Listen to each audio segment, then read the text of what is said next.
Biteslide is yet another option for us to look at. What's great about all of these options is students can collaborate with them, meaning that they can work on presentations together across the internet, and they can also be engaged anywhere, anytime that they have access. So this could be a homework assignment where two students are working on the same project, different houses, not having to get together with scheduling and things. So all these presentation options will allow that, and Biteslide is another example. As we look, you can see on this page different things that they're selling in their product, but reasons to try Biteslide: we have engaging the students that we were talking about. We have developing 21st century skills, working with technology and collaboration and teamwork and things like that. I've already registered, but I'll go ahead and kind of show you that page. You would want to register as a teacher, obviously. It is free, somewhat limiting that you can only add 30 students, which most of us will be able to handle that. Can only do 3 projects. That probably won't be a big deal because you can add on slides and things, and you have other options. So this would be if you were doing a one-time thing.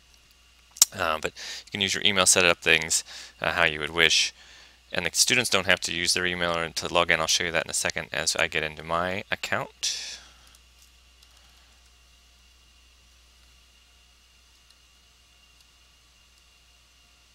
There we go. And you can see that I've already started setting up some things in here, but let's go to a classroom first.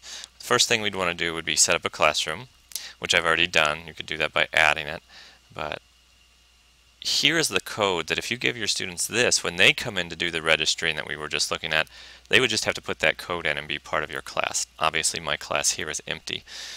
Once I have the class set up, I would want to set up a project, which you see I've added one.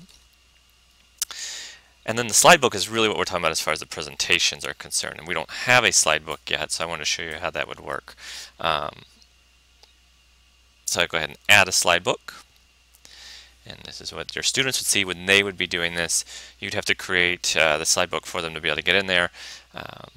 But you can see they have different things to go through. The first time in, we can take a little tour. And you can read that there to see how they're calling it like their backpack. The extras are where you can add some different things in and make your presentation really stand out. And what's nice about this versus PowerPoint or Google Slides is there's not a lot of extras that students can get bogged down in. There are some with this one, but it kind of eliminates some of the extra things that they can waste their time on. You can have editors from the class, as what I was saying before with collaboration. So different people can be working on it at the same time, as long as they're part of the class. Obviously text is part of presentations. You can set different background colors just like you could with Google Slides or PowerPoint or anything that we've been looking at. You can download it, you can print it, which is another thing that's nice. Like most of these have that ability to have a paper copy if you need it, or to download it and use it offline. And they do have the help. So let's say I just want to do one. I could go to extras, and I think I want to do a scrapbook. I'm going to find the page I want. I'm just going to drag that over. I've got my background already.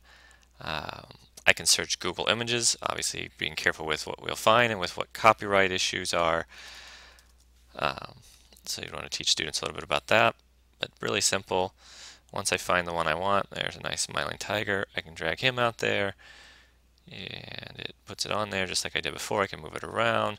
In the other options, I can rotate. If I want, I can add my text.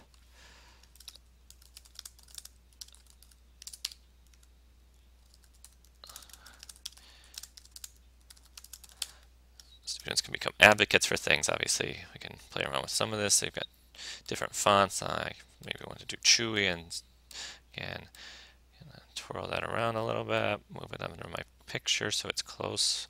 Good principle of design there. I even can do YouTube videos, but again,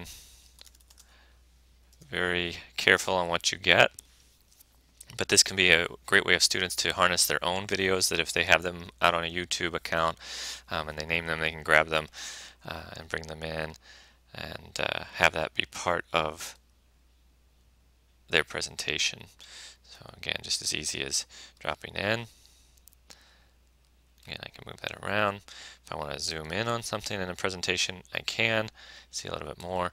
Same thing works for videos. If I double click, I zoom in, and the video plays as part of my presentation. And when I'm done, I go back.